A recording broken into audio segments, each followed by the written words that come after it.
सो screen share कर रहा हूँ।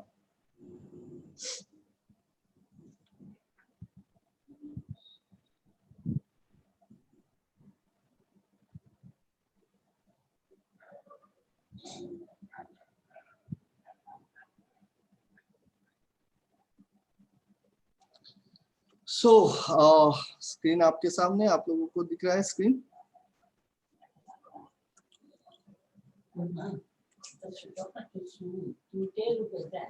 Yes, sir.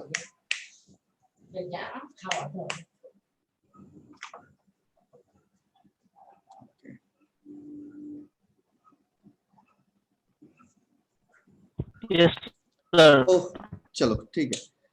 सो हमने लास्ट डे एकदम बेसिक पे देखा था कि करंट क्या होता है, flow of electrons, flow of charge. Current का जो कैरियर होता है वो डिफरेंट अलग अलग मटेरियल पे या फिर अलग अलग मीडियम पे अलग अलग होते हैं। कंडक्टर्स में इलेक्ट्रॉन्स होते हैं, इलेक्ट्रोलाइट पे आयंस होते हैं, सेमीकंडक्टर पे इलेक्ट्रॉन्स एंड होल्स होते हैं, गैसेस पे electrons as well as your positive negative ions होते हैं। हमने देखा था कि 1 एम्पियर करंट बोलेंगे तो फिर क्या समझ में आता है कि कितना नंबर ऑफ चार्ज या फिर कितना नंबर ऑफ इलेक्ट्रॉन्स फ्लो हो रहा है। 6.242 into 10⁻18 number of electrons flow हो रहा है। और एक इलेक्ट्रॉन का चार्ज कितना होता है, 1.6 into 10⁻19 कूलम। और हमने ये देखा था कि भाई पोटेंशियल डिफरेंस जो है वो कैसे क्रिएट होता है, और पोटेंशियल डिफरेंस को हम लोग ईएमएफ भी बोलते हैं। वो ईएमएफ क्या है, इलेक्ट्रोमोटिव फोर्स, जिसको हम लोग क्रिएट कर सकते हैं through battery, through electrochemical reactions. और फिर हमने देखा था कि कन्वेंशनल करंट का डायरेक्शन और इलेक्ट्रॉनिक करंट का डायरेक्शन क्या होता है। फिर हमने ये समझने की कोशिश की भाई जो पोटेंशियल ड्रॉप होता है एक सर्किट पे, तो सीरीज पे अगर रहेगा तो हर एक एलिमेंट पे कुछ ना कुछ पोटेंशियल ड्रॉप होगा और वो डिपेंड करेगा उसके रेजिस्टेंस पे। सो करंट जो है वो सीरीज पे सेम रहता है। That is very basic, you know this things. Now हमने ये देखा था कि करंट दो टाइप के हैं, डीसी करंट, एसी करंट। और हमने ये समझने की कोशिश की थी भाई कि डीसी करंट है या फिर एसी करंट है तो फिर इलेक्ट्रॉन्स जो फ्लो हो रहा है तो इलेक्ट्रॉन का जो स्पीड है वो स्पीड कितना होता है। तो इलेक्ट्रॉन का स्पीड काफी कम होता है लेकिन प्रोपगेशन ऑफ करंट का बहुत हाई होता है। It is almost equal to your speed of light. So उसके बाद हमने ये स्टडी किया था कि अगर एक स्टैटिक चार्ज होगा तो फिर उसका इंटेंसिटी हम कैसे निकाल सकते हैं, या फिर उसका इंटेंसिटी बोलने से क्या समझ में आता है। और ये जो पोटेंशियल बोलते हैं या फिर पोटेंशियल डिफरेंस बोलते हैं उसको हम कैसे डिफाइन कर सकते हैं। So potential is nothing but your work done on unit positive charge. की कोई भी चार्ज को अगर हमको किसी एक पॉइंट पे, किसी एक फील्ड का किसी एक पॉइंट पे अगर सेट करना है तो जितना वर्क डन करना पड़े उसी को हम लोग उस पॉइंट पे पोटेंशियल बोल रहे हैं, क्योंकि उसी पोटेंशियल के अगेंस्ट में हमको काम करके लेके आना पड़ रहा है। साइमल्टेनियसली वहीं पे हमने देखा था कि वर्क जो होता है वो work is nothing but your force into displacement. कोई भी मैकेनिकल वर्क हो, इलेक्ट्रिकल वर्क हो, तो फोर्स इनटू, अगर डिस्प्लेसमेंट नहीं होगा तो फिर कोई वर्क डन नहीं होगा। सो F into R, और ये फॉर्मूला हम लोग आएंगे, फिर से फॉर्मूला पे नहीं जा रहा हूँ। सो आज हम लोग उसी को थोड़ा सा और आगे बढ़ाते हैं कि भाई देखो हम लोगों ने जितना सारा सर्किट का एनालिसिस किया है वहां पे तीन चीजें देखे हैं। एक तो ये रेजिस्टेंस होता है, एक होता है इंडक्टेंस होता है, और एक कैपेसिटेंस होता है। इलेक्ट्रिकल सर्किट का बेसिक तीन चीजें हम लोगों ने देखा है कि R, L और C बोलते हैं, है ना, और सबको पता है।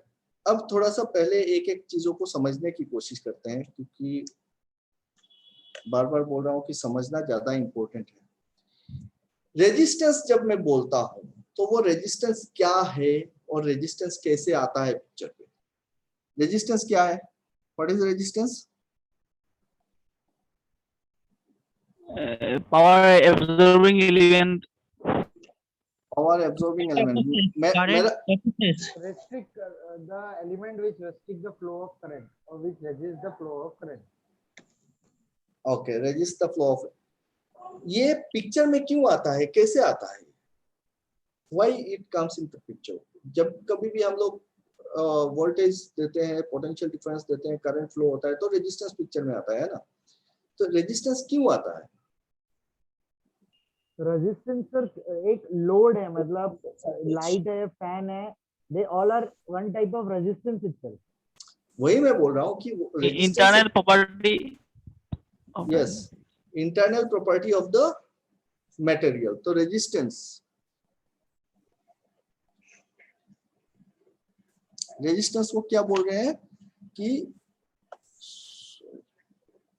Internal property, internal property of the material. अब ये आता क्यों है भाई, ये इंटरनल प्रॉपर्टी क्या है?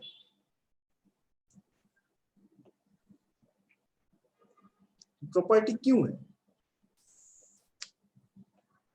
कुछ तो हो रहा होगा. मैं जैसे बोलता हूँ ना कि हर एक चीज को प्रैक्टिकली समझने की कोशिश करो. Molecule interactions, opposite charges. क्या होता होगा अंदर में? कोई भी एक कंडक्टर है, मटेरियल है, तो उसके अंदर में हमारा फ्री इलेक्ट्रॉन्स है, और जब कभी भी फ्री इलेक्ट्रॉन्स मूव कर रहा होगा, वो किसी भी डायरेक्शन पे पहले मूव कर रहा था, हमने इसको जब एक पोटेंशियल डिफरेंस दे दिया कि भाई ये साइड प्लस ये साइड माइनस, तो माइनस से प्लस की तरफ इलेक्ट्रॉन्स मूव करने लगा, तो होता क्या होगा अंदर में? Those electrons will collide. एक इलेक्ट्रॉन जब कभी भी दूसरे इलेक्ट्रॉन के नजदीक पे जाएगा तो फिर कोलिशन होगा. तो ये इलेक्ट्रॉन चाहता तो था कि फ्रीली मैं यहाँ से यहाँ पे मूव कर जाऊं, लेकिन नहीं कर पा रहा है, तो कोलिशन हो रहा है. क्योंकि कोलिशन हो रहा है तो फिर उसको क्या मिल रहा है? बाधा मिल रहा है. उसी बाधा को हम लोग रेजिस्टेंस बोल रहे हैं. So that is why we call it internal property of the material. कि कोई भी मटेरियल आप उठा लो, कोई भी कंडक्टर आप उठा लो, उसके अंदर रेजिस्टेंस रहेगा ही रहेगा. क्यों रहेगा? क्योंकि उसके अंदर फ्री इलेक्ट्रॉन्स है, तभी जाके वो कंडक्टर बनाए. अगर फ्री इलेक्ट्रॉन्स नहीं होगा तो फिर कंडक्टर नहीं कहेंगे उसको. फ्री इलेक्ट्रॉन्स है तो कंडक्टर है, और फ्री इलेक्ट्रॉन्स जब मूव करेगा तो कोलिशन होगा, कोलिशन होगा तो रेजिस्टेंस आएगा पिक्चर में. That is why we call it internal property of the material. Now जो चीज पता है वो है कि resistance is directly proportional to what? Length. And inversely proportional to area. मतलब जितना ज्यादा लंबा आप तार लोगे उतना रेजिस्टेंस बढ़ेगा, और जितना मोटा तार लोगे उतना रेजिस्टेंस घटेगा. इसको हम ऐसे समझ सकते हैं कि मैं रोड पे अगर गाड़ी लेके निकला हूँ, तो जितना, अगर पकड़ लो सिंगल लाइन है, दोनों तरफ से गाड़ी आ रही है, तो मुझको क्या है कि ज्यादा ट्रैफिक फेस करनी पड़ेगी. और अगर वो वही रोड अगर चौड़ा है, हाईवे है, 4 लाइन है, तो आसानी से जा सकते हैं. रेजिस्टेंस घटेगा तो एरिया बढ़ेगा, रेजिस्टेंस घटेगा. जितना दूर जाएंगे उतना रेजिस्टेंस बढ़ेगा. हाँ बोलिए. हेलो बोलिए. सर, ये कोर्स खत्म होने के बाद सर्टिफिकेट मिलेगा ना? हाँ सर्टिफिकेट मिलेगा. Okay okay. So Hello, sir. हाँ Sir, I have a doubt. Resistance is directly proportional to specific resistivity, na? R is equal to rho L by A. हाँ हाँ आ रहे यार. मेरे को एक समझ में नहीं आ रहा है, मेरे चैट बॉक्स में क्यों देख नहीं पा रहा हूँ. चैट आया है, चैट बॉक्स ओपन नहीं हो रहा है, पता नहीं. चलो छोड़ो, देखते हैं. सो क्या बोल रहे थे कि रेजिस्टेंस क्या है? बाधा है. तो मैं गाड़ी लेके निकला, रोड लंबा है, जितना दूर जाऊंगा उतना ज्यादा रेजिस्टेंस मिलेगा. जितना चौड़ा रास्ता होगा उतना आसानी से जा सकता हूँ, तो उतना कम रेजिस्टेंस होगा. तो rho is R is equal to L by A. और यहाँ पे हम लोग एक कांस्टेंट लगाते हैं रो. रो क्या है? रेजिस्टिविटी है. सो ये रेजिस्टिविटी क्या है? What is resistivity? ये तो हो गया अपना रेजिस्टेंस.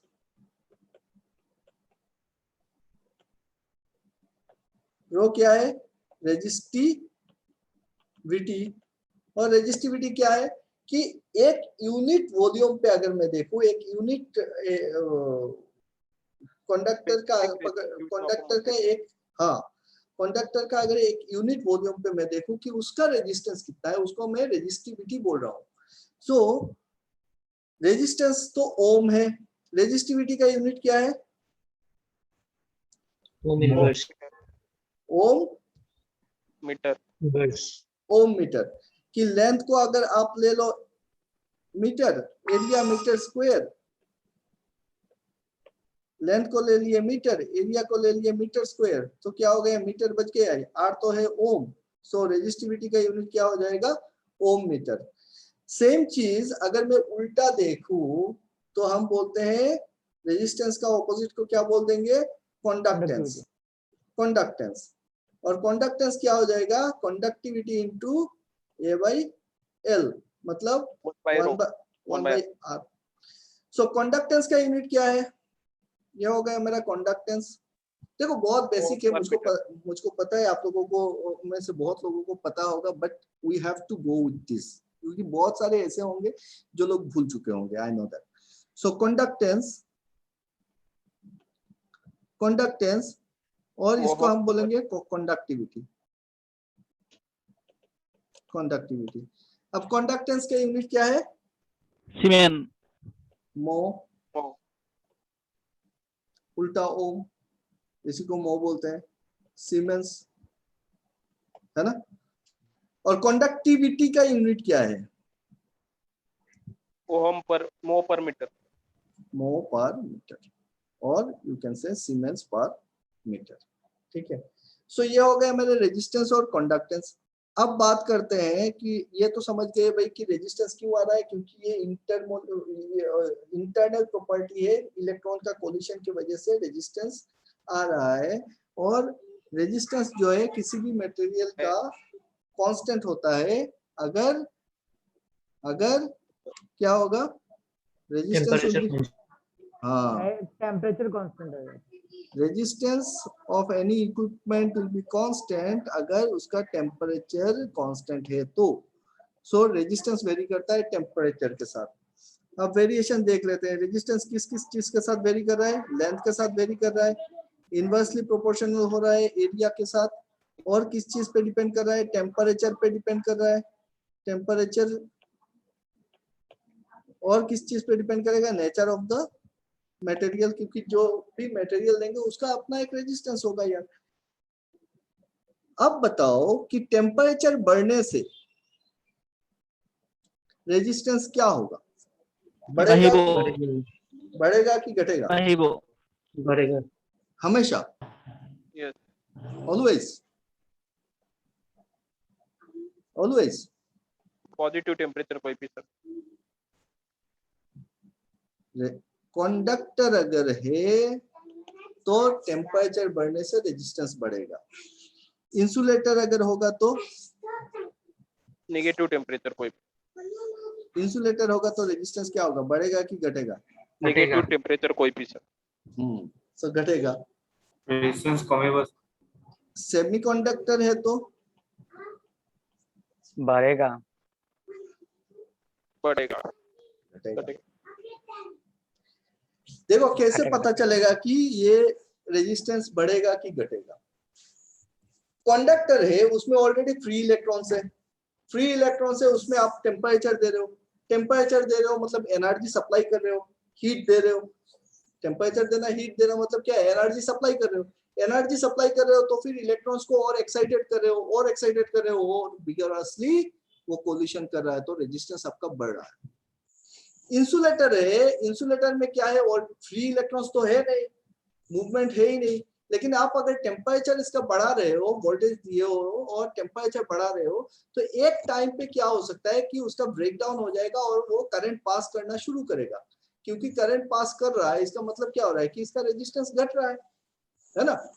सेमीकंडक्टर में क्या है, नॉर्मली अगर आप 0 केल्विन पे रखते हो और सेमीकंडक्टर है तो क्या हो रहा है, करंट पास नहीं कर रहा है।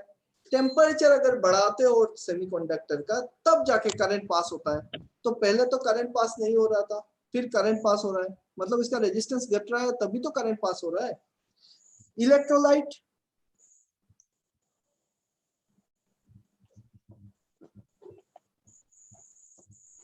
इलेक्ट्रोलाइट पे रेजिस्टेंस घटेगा कि बढ़ेगा,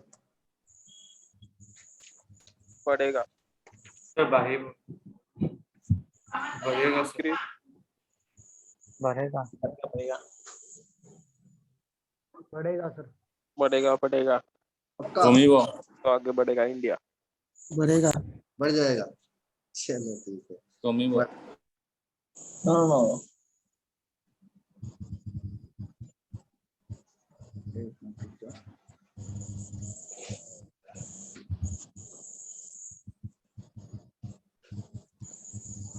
सो इलेक्ट्रोलाइट पे क्या है, इलेक्ट्रोलाइट पे अपना आयंस है, आयंस मूवमेंट कर रहा है, आप उसमें टेम्परेचर दे रहे हो, आयंस विगोरसली मूवमेंट करेगा तो रेजिस्टेंस बढ़ेगा, ठीक है। इसी प्रॉपर्टी के ऊपर बेस करके टेम्परेचर रेजिस्टेंस के साथ वेरी करता है, इसके ऊपर बेस करके हमने कई सारे इक्विपमेंट्स बनाए हैं। जैसे कि हम क्या मेजर कर सकते हैं, टेम्परेचर मेजर कर सकते हैं, रेजिस्टेंस को मेजर करके टेम्परेचर को मेजर कर सकते हैं। क्या आप बता सकते हो कि वो कौन सा इक्विपमेंट है? RTD RTD RTD. आरटीडी मतलब resistance temperature temperature temperature detecting detector, resistance temperature detector. अब रेजिस्टेंस थर्मोकपल थर्मोकपल नहीं, थर्मोकपल कैसे बोलोगे? थर्मोकपल इस रेजिस्टेंस के साथ कोई लेना देना है थर्मोकपल का? It is your RTD, resistance temperature detector, और एक है थर्मिस्टर। थर्मिस्टर। अब बताओ कि आरटीडी का प्रिंसिपल क्या है और थर्मिस्टर का प्रिंसिपल क्या है? सेम ही है, सेम है। Wheatstone bridge. रेजिस्टेंस आरटीडी में कौन सा मटेरियल यूज करते हो? PT100। ये जो टेम्परेचर वेरी करता है रेजिस्टेंस के साथ, उसके ऊपर बेस करके हम मटेरियल को क्या क्या टाइप में क्लासिफाई कर सकते हैं? K टाइप नहीं, ये तो J टाइप K टाइप हो गया थर्मोकपल का। टेम्परेचर वेरी होने से रेजिस्टेंस वेरी होता है, उसके ऊपर बेस करके आप मटेरियल को, किसी भी मटेरियल को थर्मिस्टर सर नहीं। थर्मिस्टर में कर सकते हैं with the increase in the temperature, वो बढ़ भी सकता है, मतलब वो NPT और समथिंग नेगेटिव। थर्मिस्टर से आप बढ़ा सकते ना सर रेजिस्टेंस, और घटा भी सकते। नहीं, मेरा सवाल से समझो कि टेम्परेचर बढ़ने से रेजिस्टेंस वेरी होता है। इस प्रॉपर्टी के बेस पे अगर हम मटेरियल को डिवाइड करें तो क्या क्या टाइप में डिवाइड करेंगे? क्या बोलेंगे? 3 टाइप में डिवाइड करेंगे, पीटीसी, एनटीसी एंड जेडटीसी। पीटीसी क्या है? पॉजिटिव टेम्परेचर, या पॉजिटिव टेम्परेचर कोई भी, yes, positive temperature coefficient, negative temperature कोई भी, temperature coefficient and zero temperature coefficient. Zero temperature कोई भी। अब पीटीसी क्या है? जितने सारे अपने मेटल है ना, प्योर मेटल है, वो सारे। सर इसको स्क्रॉल मत कीजिए, मैं लिख लेता हूँ। मैं ये जो है ना वो आप लोगों को पीडीएफ भी शेयर कर दूंगा, जो भी अभी लिख रहा हूँ मैं नोट्स पे, और पूरा का पूरा थोड़ा टाइम लगेगा, मैं आपको पीडीएफ दूंगा, ठीक है? आप लोग जो नोट करना है कर सकते हैं। हाँ, नोट कर लो, अपना खुद से लिखना बहुत जरूरी होता है, नो डाउट। सो मैं क्या पॉजिटिव क्या लिखा है ये? Positive temperature coefficient, positive temperature coefficient, negative temperature coefficient and zero temperature coefficient. देखो, लिखने में उतना बिजी मत हो जाना, समझने की कोशिश करो। ये अगर एक बार समझ गए तो फिर ये रहेगा, और इसका पूरा का पूरा वीडियो भी मिलेगा रिकॉर्डिंग, और पीडीएफ भी मिल जाएगा, है ना? तो ये तो कर दोगे ना पीडीएफ? हाँ, पीडीएफ मिल जाएगा ग्रुप में, ठीक है? ठीक है।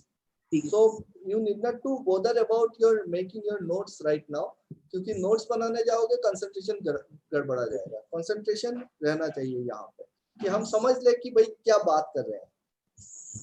So हम लोग बात कर रहे थे रेजिस्टेंस के ऊपर। रेजिस्टेंस किसी भी चीज का अगर रेजिस्टेंस पकड़ रहे हैं तो फिर रेजिस्टेंस क्या है? उसका इंटरनल प्रॉपर्टी है। वो इंटरनल प्रॉपर्टी क्यों आ रहा है? क्योंकि वहां पे इलेक्ट्रॉन्स जो है वो कोलाइड कर रहा है, इसीलिए वो आ रहा है। अगर यही वजह है तो फिर हमने देखा कि अगर हम लेंथ बढ़ाएंगे तो रेजिस्टेंस बढ़ेगा, एरिया बढ़ाएंगे रेजिस्टेंस घटेगा, और नेचर ऑफ द मटेरियल के ऊपर डिपेंड करेगा कि किसका कितना रेजिस्टेंस होता है। साइमल्टेनियसली टेम्परेचर पे डिपेंड करेगा, क्योंकि जैसे जैसे हम टेम्परेचर बढ़ाएंगे तो उसका रेजिस्टेंस या तो बढ़ेगा या घटेगा। अब किस चीज का रेजिस्टेंस बढ़ता है? हमने देखा मेटल का, मतलब कंडक्टर का। जितने सारे मेटल्स है उसमें फ्री इलेक्ट्रॉन्स होते हैं, इलेक्ट्रोलाइट्स। हाँ, इलेक्ट्रोलाइट का बढ़ेगा। और अगर आपका कंडक्टर है तो फिर इलेक्ट्रॉन्स क्या होगा कि वो और एनर्जाइज हो जाएंगे, और विगोरसली कोलाइड करेंगे, रेजिस्टेंस बढ़ेगा। इंसुलेटर का रेजिस्टेंस घटेगा, सेमीकंडक्टर का रेजिस्टेंस घटेगा। अब टेम्परेचर के ऊपर बेस करके, यही प्रॉपर्टी के ऊपर बेस करके जो मेजर इक्विपमेंट हम लोग यूज करते हैं इंडस्ट्री पे हर रोज, वो है आरटीडी, कि उससे हम टेम्परेचर मेजर कर सकते हैं based on what, resistance variation. RTD है और थर्मिस्टर है। अब दोनों में अंतर है, बहुत ज्यादा अंतर है। क्या अंतर है कि हम आरटीडी जो है वो है प्योर मेटल का या फिर उसके एलॉय का, कि रेजिस्टेंस टेम्परेचर वेरिएशन के साथ resistance is directly proportional to temperature, कि रेजिस्टेंस बढ़ेगा तो टेम्परेचर बढ़ेगा। लेकिन थर्मिस्टर ऑपोजिट है, वो एनटीसी मटेरियल से बनता है। तो यहीं पे मैंने बताया कि इसी प्रॉपर्टी के ऊपर बेस करके कि टेम्परेचर रेजिस्टेंस के साथ वेरी करता है, टेम्परेचर के साथ रेजिस्टेंस वेरी करता है, उसके ऊपर बेस करके जितने मटेरियल है उसमें उसको हम 3 कैटेगरी में डिवाइड करते हैं। एक हो गया positive temperature coefficient, negative temperature coefficient and zero temperature coefficient. Positive temperature coefficient क्या है? जिसका टेम्परेचर बढ़ने से रेजिस्टेंस क्या होता है? बढ़ता है। नेगेटिव टेम्परेचर कोफिशिएंट क्या है? टेम्परेचर बढ़ने से रेजिस्टेंस घटता है। मतलब टेम्परेचर बढ़ाओ रेजिस्टेंस घटेगा। और जीरो टेम्परेचर कोफिशिएंट क्या है? कि भाई टेम्परेचर को बढ़ाओ घटाओ इसको कोई मतलब नहीं पड़ता है, ठीक है, रेजिस्टेंस रिमेन्स कांस्टेंट। तो ये एक हेलो सर, हाँ, can you give example of zero temperature coefficient? ये जीरो टेम्परेचर कोफिशिएंट मटेरियल जो है ये बेसिकली कोई मेटल या नॉन मेटल नहीं है। ये क्या है? They are alloys. हम लोग कुछ एलॉय फॉर्म किए हैं और वो एलॉय क्या क्या है? यूरेका, मैंगानीन, माइका, ये नाम याद रख लो, eureka, manganin and constantan. Eureka, manganin and constantan, ये 3 जीरो टेम्परेचर कोफिशिएंट मटेरियल है जो बहुत ही काम में आते हैं हमारे। क्या आप बता सकते हो कि कहाँ पे यूज करते हैं हम इनको, यूरेका, मैंगानीन और कांस्टेंटन को?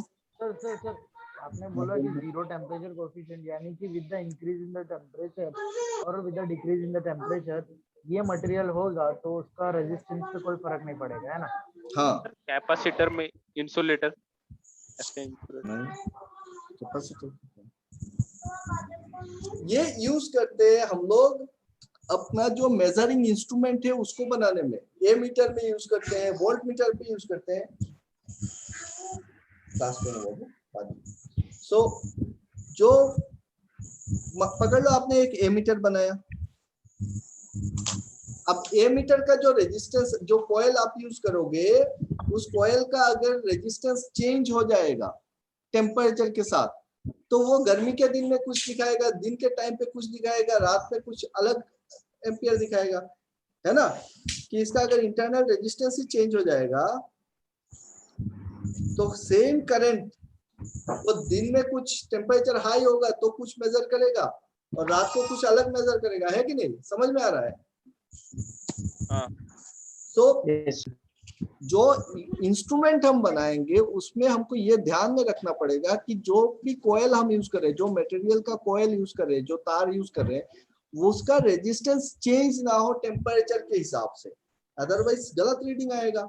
तो इसीलिए एमीटर में, वोल्ट मीटर में क्या यूज करते हैं हम लोग? यूज करते हैं zero temperature coefficient material, eureka, manganin and constantan. Very very important ये 3 एलॉय है और एग्जाम पर्पस से भी बहुत इंपॉर्टेंट है। सर मल्टीमीटर में भी यही यूज करते होंगे?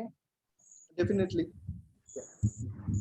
अब देखो पीटीसी मटेरियल क्या है? पीटीसी है पॉजिटिव टेम्परेचर कोफिशिएंट मटेरियल, की जिसका टेम्परेचर बढ़ने से रेजिस्टेंस क्या होता है? बढ़ जाता है। और इसको हम यूज करते हैं आरटीडी में। ये हो गया मेरा पीटीसी मटेरियल। इसको हम कहाँ पे यूज करते हैं? आरटीडी में यूज करते हैं। आरटीडी का बेसिक प्रिंसिपल क्या हो गया फिर? आरटीडी का बेसिक प्रिंसिपल हो गया कि रेजिस्टेंस ऑफ एनी मटेरियल और resistance of pure conductor varies directly with temperature. Resistance is directly proportional to temperature. और RTD जो यूज करते हैं इंडस्ट्री में, उसका टाइप कौन सा टाइप यूज करते हैं? PT100 यूज करते हैं। नॉर्मली हम लोग प्लेटिनम यूज करते हैं और इसको बोलते हैं PT100। अब ये 100 क्या है भाई? 100 है कि 0 डिग्री सेंटीग्रेड पे प्लेटिनम का जो आरटीडी आप यूज कर रहे हो उसका रेजिस्टेंस होगा 100 ओम, ठीक है। 0 डिग्री सेंटीग्रेड पे 100 ओम। सो समझ में आया? ये हो गया रेजिस्टेंस वर्सेस टेम्परेचर। अब देखो कि नेगेटिव टेम्परेचर कोफिशिएंट मतलब क्या है कि टेम्परेचर बढ़ने से रेजिस्टेंस घटता है। ये वाला प्रॉपर्टी यूज होता है अपने थर्मिस्टर पे। थर्मिस्टर जो बनता है वो एनटीसी मटेरियल से बनता है। सर वो पीटीसी से भी बनता है ना, मतलब थर्मिस्टर हम 2 टाइप के भी होते हैं। थर्मिस्टर मतलब स्विचिंग पर्पस। थर्मिस्टर और आरटीडी में क्या अंतर है? आरटीडी मेजरिंग पर्पस के लिए यूज होता है, ठीक है। इसका एक रेंज है कि पकड़ लो आप 0 to 300 डिग्री और 350 डिग्री सेंटीग्रेड तक आप मेजर करना चाहते हो तो आप आरटीडी यूज कर रहे हो। थर्मिस्टर आप यूज कर रहे हो स्विचिंग पर्पस के लिए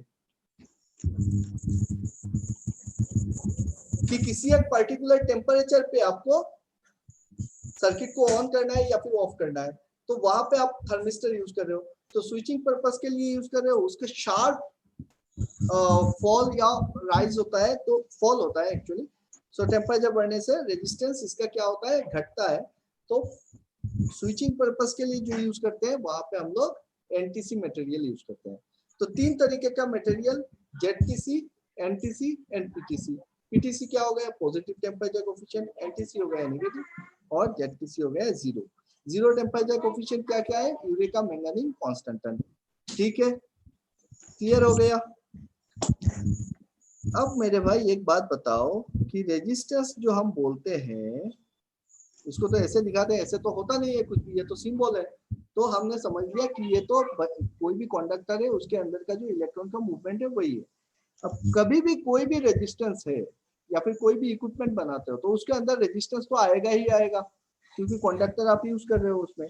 और जब कभी भी आप रेजिस्टेंस के अक्रॉस में वोल्टेज लगाते हो, मतलब पोटेंशियल डिफरेंस देते हो, तो हमको पता है कि इसके अंदर से एक करंट पास होता है, ये भी पता है।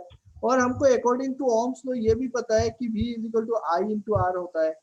और जब करंट पास होता है तो हमने देखा है कि यहाँ पे क्या होता है, एक पोटेंशियल ड्रॉप होता है, V = IR होता है, जितना पोटेंशियल वहाँ पे ड्रॉप होता है। अब ये जो पोटेंशियल ड्रॉप होता है तो यहाँ पे एक एनर्जी लॉस होता है, और जो एनर्जी लॉस होता है वो कितना लॉस होता है? I² R लॉस होता है ना। सो जो पोटेंशियल लॉस होता है कितना होता है? I² R लॉस होता है। और इसको हम क्या बोल सकते हैं? V × I लॉस होता है। जितना वोल्टेज है उतना करंट है, तो V × I। सो ये क्या हो गया? This is what? This is your power loss. इसको और कैसे लिख सकते हैं? V²/R भी लिख सकते हैं, है ना। अब देखो न्यूमेरिकल्स जब हम करेंगे तो हम सारे के सारे फॉर्मूला यूज करेंगे कि I²R भी यूज करेंगे, V × I यूज करेंगे, V²/R यूज करेंगे। कब कहाँ पे क्या यूज करना है वहां पे बहुत लोगों को कंफ्यूजन होता है कि यार कौन सा यूज करना है। बात बराबर है, आपके पास डाटा जो है अवेलेबल उसके ऊपर बेस करके आपको ये फॉर्मूला लगाना है कि भाई जो पावर लॉस हो रहा है यहाँ पे उसको मैं I²R बोलूँ, V × I बोलूँ कि V²/R बोलूँ। अगर आपके पास करंट का डाटा है कि कितना करंट फ्लो होगा, आप सर्टेनली बोल सकते हो कि यहाँ पे इतना करंट फ्लो हो रहा है, तो आप I²R यूज करो। अगर आपको रेजिस्टेंस पता ही नहीं है तो V × I यूज करो। अगर आपको करंट पता नहीं है तो V²/R यूज करो। तो ये हो गया अपना पावर लॉस कि किसी भी रेजिस्टेंस पे जब कभी भी वोल्टेज दे रहे हैं, करंट जा रहा है, तो वहां पे पावर लॉस होगा। पावर लॉस कितना होगा? I²R। और पावर = V × I और V²/R। इतना तो लॉस होगा मेरा, समझ में आया? अब ये जो लॉस होगा, अगर पावर लॉस होता है तो हमको एक चीज पता है कि energy can neither be created nor be destroyed. तो ये जो एनर्जी होगा वो एनर्जी जाएगा कहाँ पे? पावर लॉस मतलब एनर्जी लॉस। तो ये एनर्जी जो है, इलेक्ट्रिकल एनर्जी जो है, वो एनर्जी जाएगा कहाँ पे बताओ? हीट एनर्जी दूसरे में कन्वर्ट होगा। वो एनर्जी एग्जांपल रेजिस्टर।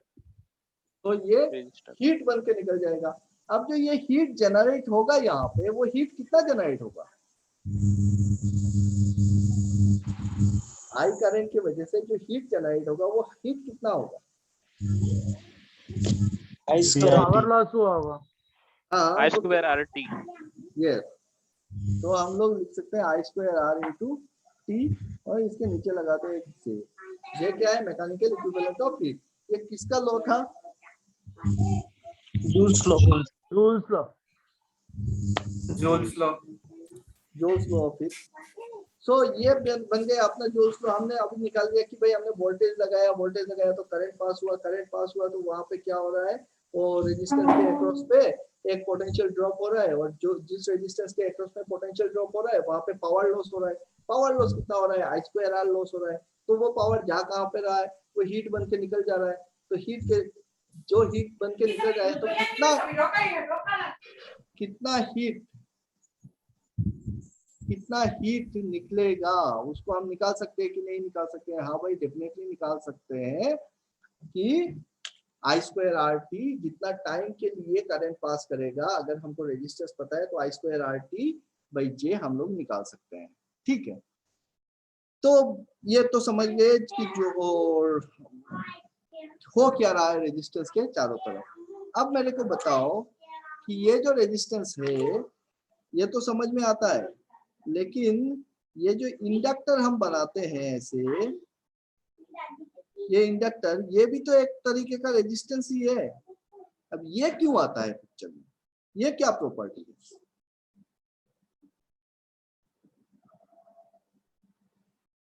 ये है क्या चीज? Inductor energy storing element.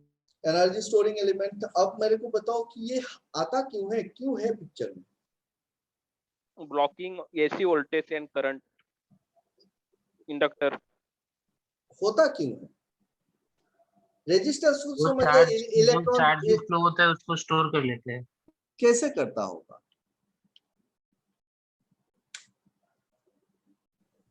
Flux create होता है। AC को ब्लॉक Conductor करते ना सर। हाँ, इंडक्टर। तो लेकिन करता कैसे है और क्यों करता है? क्या इसका मर्जी है क्या कि ऐसे ही कर लेगा? ये By लोग changing magnetic field. इनका तो दिमाग है नहीं कि नहीं भाई मैं एसी है तो फिर जाने नहीं दूंगा, डीसी है तो जाने दूंगा, ऐसा तो होगा नहीं। प्रॉपर्टी है, मेटल है, मटेरियल है, कुछ तो चेंजेस हो रहा होगा। क्या चेंजेस हो रहा है और क्यों हो रहा है?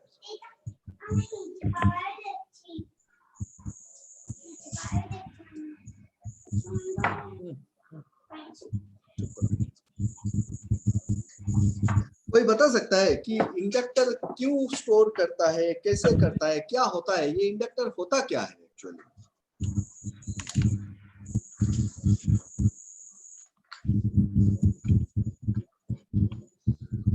ये एक तार है मेरे हाथ में, है ना?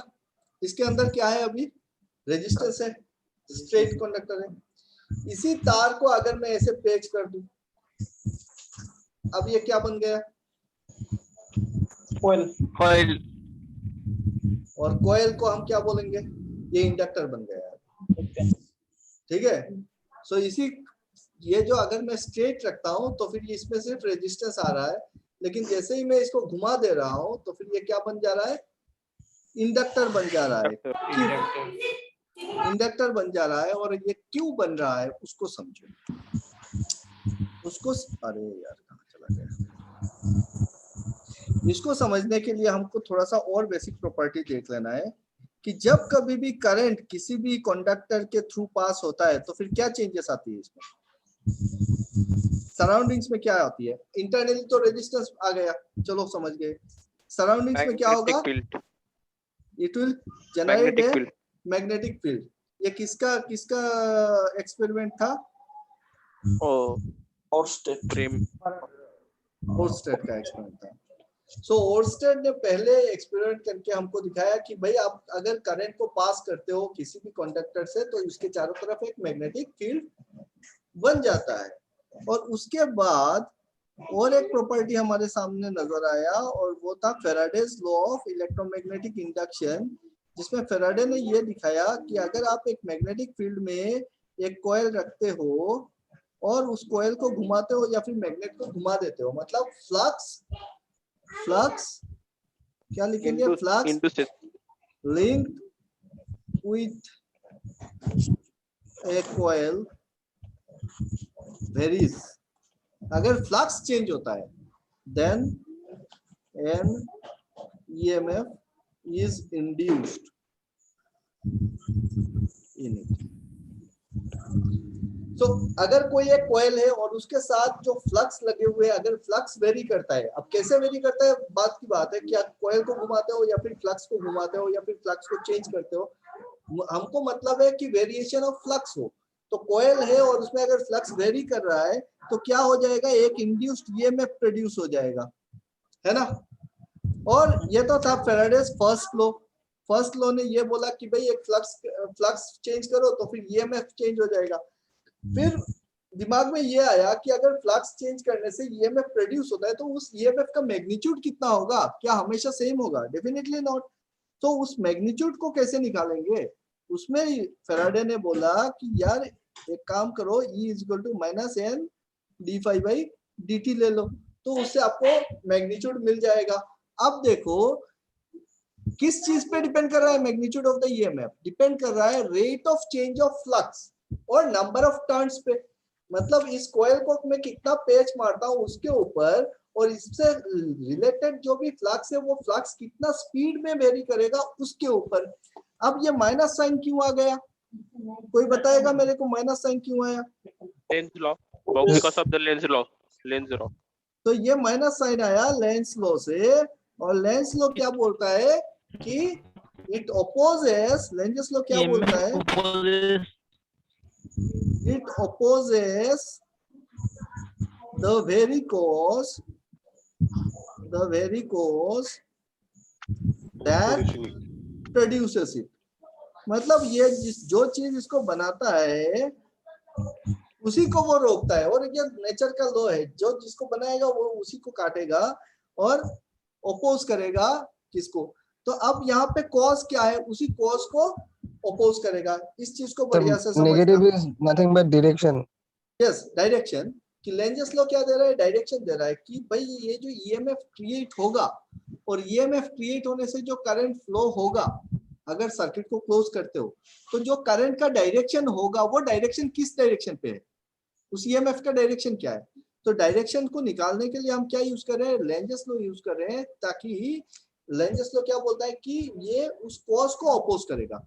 अब हमको समझना है कि यहाँ पे कॉज क्या है, कि अगर मैं यहाँ पे एक स्टैटिक फील्ड रखता हूँ और अगर मैं कॉइल को घुमाता हूँ, तो कॉइल को मैं इस डायरेक्शन पे पकड़ लो घुमा रहा हूँ, तो जो ईएमएफ प्रोड्यूस होगा उसके वजह से जो करंट बहेगी, इस कॉइल में जो करंट पास होगा, उस करंट का डायरेक्शन इस तरीके से होना चाहिए ताकि जो एग्जिस्टिंग मैग्नेटिक फील्ड है जिसके चलते ये ईएमएफ प्रोड्यूस हो रहा है, वो उसी रोटेशन को वो रोक दे।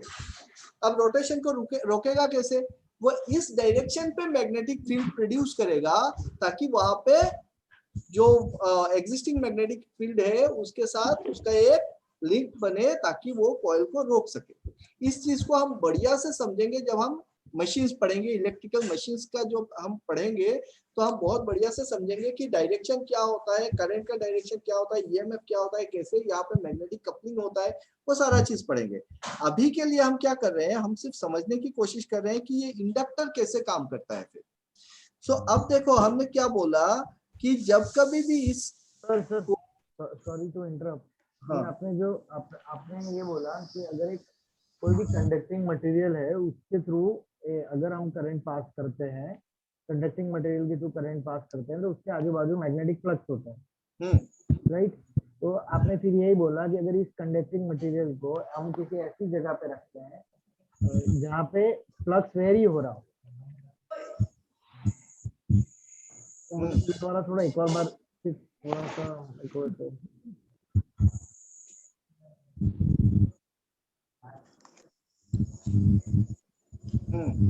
सो चलो ठीक है, मैं एक बार फिर से रिपीट कर देता हूँ।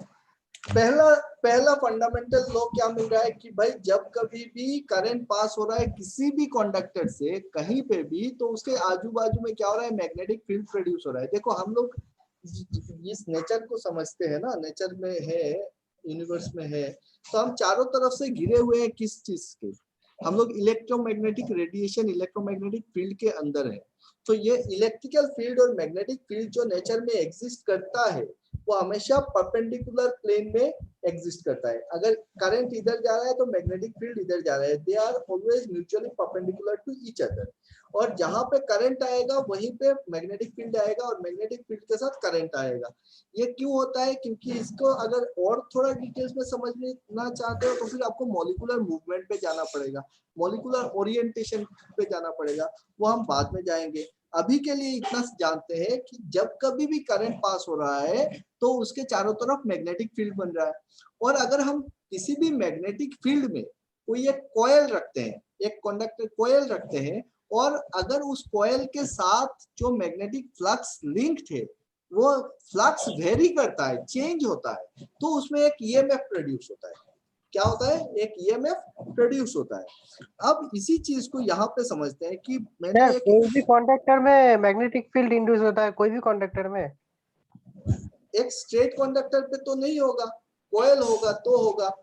कोई भी कॉइल हो, कोई भी टाइप का कंडक्टर हो, कंडक्टर है और उसका अगर कॉइल बना है तब जाके ईएमएफ प्रोड्यूस होगा। ठीक है, अब देखो ये चीज समझ जाओगे अभी।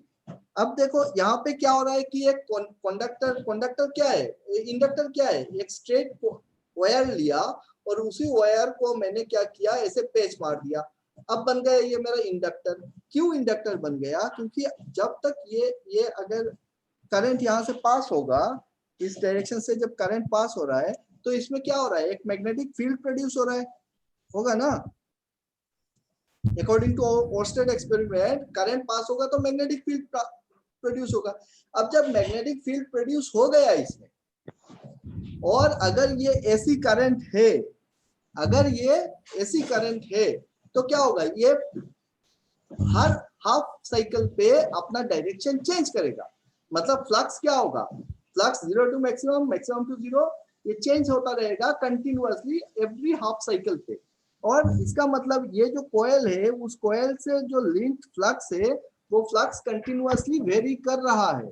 और जब कॉइल के साथ लिंक फ्लक्स वेरी करता है तो यहाँ पे क्या इंड्यूस हो जाएगा, एक ईएमएफ इंड्यूस्ड हो जाएगा इसी कंडक्टर में। और उस इंड्यूस्ड ईएमएफ का डायरेक्शन क्या होगा, वो डायरेक्शन होगा इस तरीके से कि जिस करंट के वजह से ये इंड्यूस्ड ईएमएफ आया है वो इसी को रोक दे। तो एक करंट बहेगी ऑपोजिट डायरेक्शन में ताकि ये मैग्नेटिक फ्लक्स का जो वेरिएशन है उसको वो रोक सके। So repelling induction motor also works.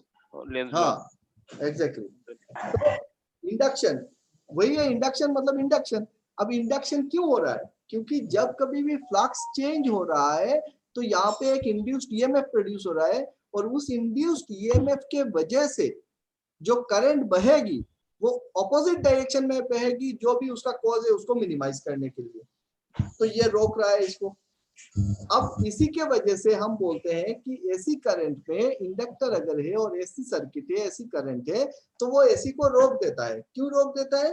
क्योंकि वहां पे मैग्नेटिक फ्लक्स एसी में वेरी हो रहे हैं और मैग्नेटिक फ्लक्स के वजह से एक इंड्यूस्ड ईएमएफ आ रहा है, तो इंड्यूस्ड करंट इसको रोक दे रहा है। क्लियर हो गया आप, है ना? तो क्या स्ट्रेट कंडक्टर जो था, यहाँ पे जब करंट बह रही थी तो क्या इसमें वो फ्लक्स, मैग्नेटिक फ्लक्स प्रोड्यूस नहीं हुआ? डेफिनेटली हुआ होगा। यहाँ पे भी मैग्नेटिक फ्लक्स प्रोड्यूस हुआ है, क्यों नहीं होगा? लेकिन क्योंकि ये स्ट्रेट कंडक्टर, रेजिस्टेंस मतलब क्या पकड़े हैं, स्ट्रेट कंडक्टर है, तो इसमें इंड्यूस्ड ईएमएफ प्रोड्यूस नहीं हो रहा है। फ्लक्स तो प्रोड्यूस हुआ और फ्लक्स वेरी भी करेगा, एसी हो तो वेरी करेगा फ्लक्स, लेकिन कॉइल नहीं है ना, इसीलिए यहाँ पे वो चीज आया नहीं पिक्चर में। लेकिन जैसे हम इसको कॉइल बना दे रहे हैं, कॉइल बनाने से क्या हो रहा है, यहाँ पे इंड्यूस्ड ईएमएफ पिक्चर में आ रहा है, तो इंड्यूस्ड करंट इसको रोकने की कोशिश कर रहा है। क्लियर?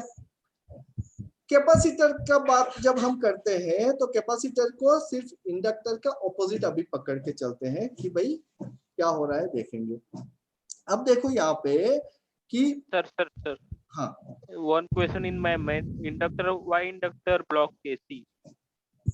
वही तो बताया अभी तक। अभी एसी में क्या हो रहा है, डीसी में क्या होगा, डीसी करंट जब पास करेगा तब भी मैग्नेटिक फ्लक्स बनेगी, है ना, मैग्नेटिक फील्ड बनेगी, लेकिन उस फील्ड का तो सिंगल डायरेक्शन होगा, क्योंकि करंट का डायरेक्शन चेंज हो नहीं रहा है, करंट का डायरेक्शन चेंज नहीं हो रहा है तो फ्लक्स का डायरेक्शन चेंज नहीं हो रहा है।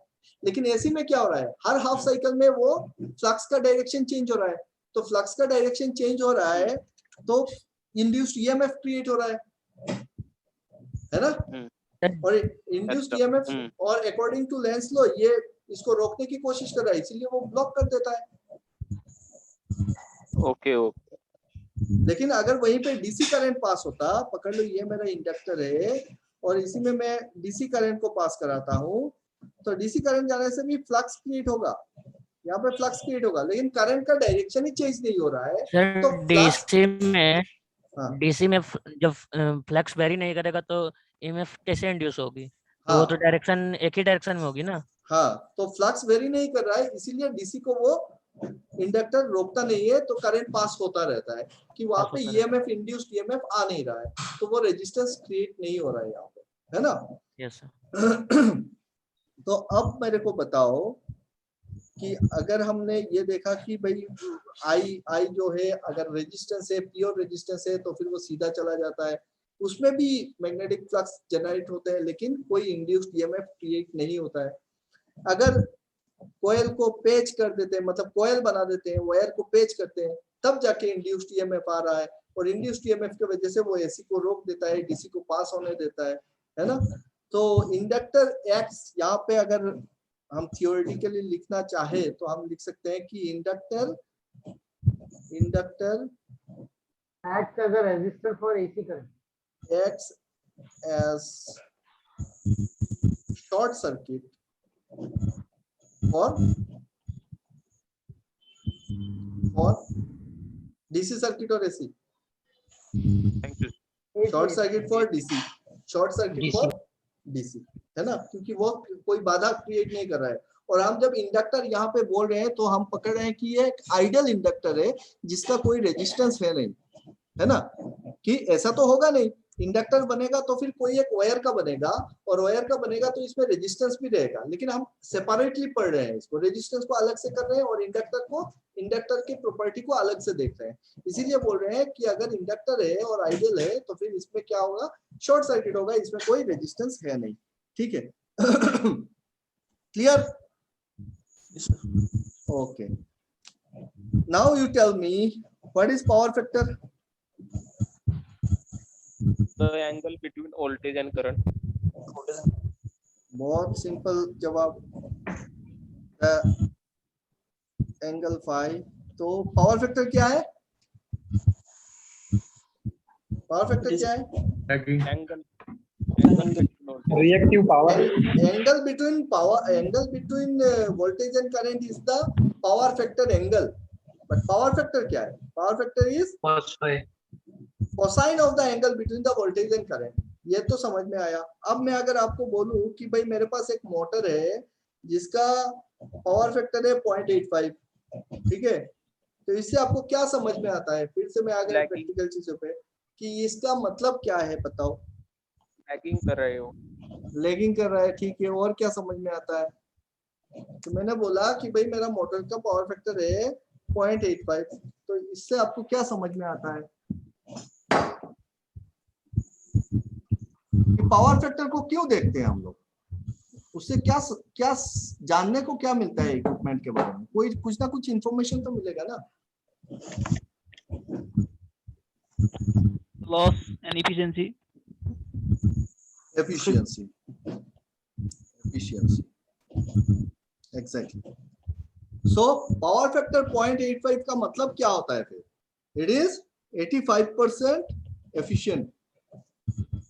पावर फैक्टर इक्वल टू 0.85 का मतलब हो गया ये मशीन जो है वो 85% एफिशिएंट है। मतलब मैं जितना इसमें ये पावर दे रहा हूं उसका 85% ही कन्वर्ट होगा और 15% उसका लॉस हो जाएगा।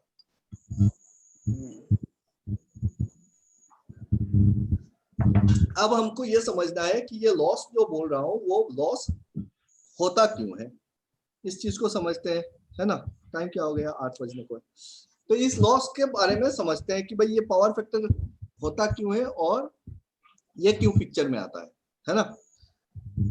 भाई एक चीज देखो, अगर सबसे पहले तो ये बताओ मेरे को कि पावर क्या है। Power is nothing but your V into I, है ना। और पावर का यूनिट क्या है? पावर यूनिट वाट, है ना। अगर पावर का यूनिट वाट है, V इंटू आई है, तो फिर मेरे को एक छोटा सा न्यूमेरिकल देता हूं कि 220 वोल्ट AC अप्लाई किया मैंने और एक मोटर पे 220 वोल्ट AC सप्लाई दिया एक मोटर पे, और वो मोटर मेरा 10 एम्पियर करंट ड्रॉ कर रहा है, कंजम्पशन हो रहा है 10 एम्पियर। तो इसका पावर बताओ मोटर का। 22,000 2200 यूनिट।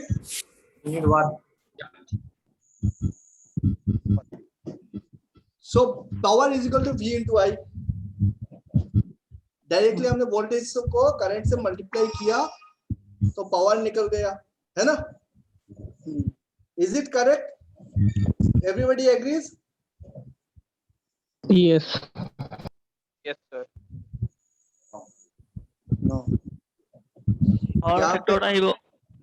AC करंट है बाबा, तो जब AC करंट है तो फिर आप V इंटू आई, ये तो ठीक है, current power is equal to V into I निकला, लेकिन इसका यूनिट गलत बोल दिए।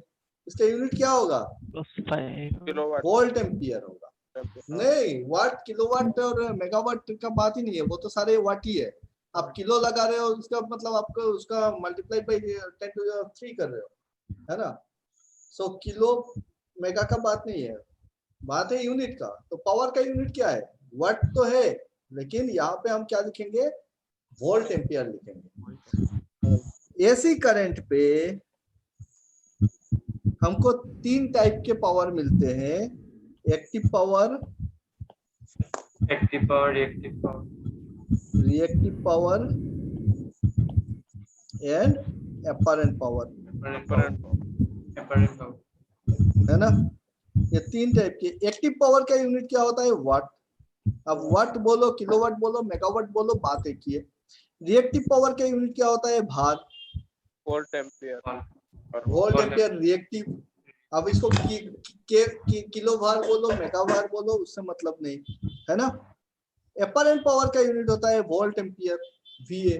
तो यहाँ पे हमको जो दिख रहा है ना कि अपरेंट मतलब कितना वोल्टेज दिए और कितना करंट कंजम्पशन हुआ, वो हो गया मेरा वोल्ट एम्पियर। अब वोल्ट एम्पियर और वाट में क्या डिफरेंस है? डिफरेंस यहाँ पे आता है कि आपका पावर फैक्टर कितना है, उसके हिसाब से डिफरेंस आता है। और वो डिफरेंस क्यों आता है उसको समझते हैं बस।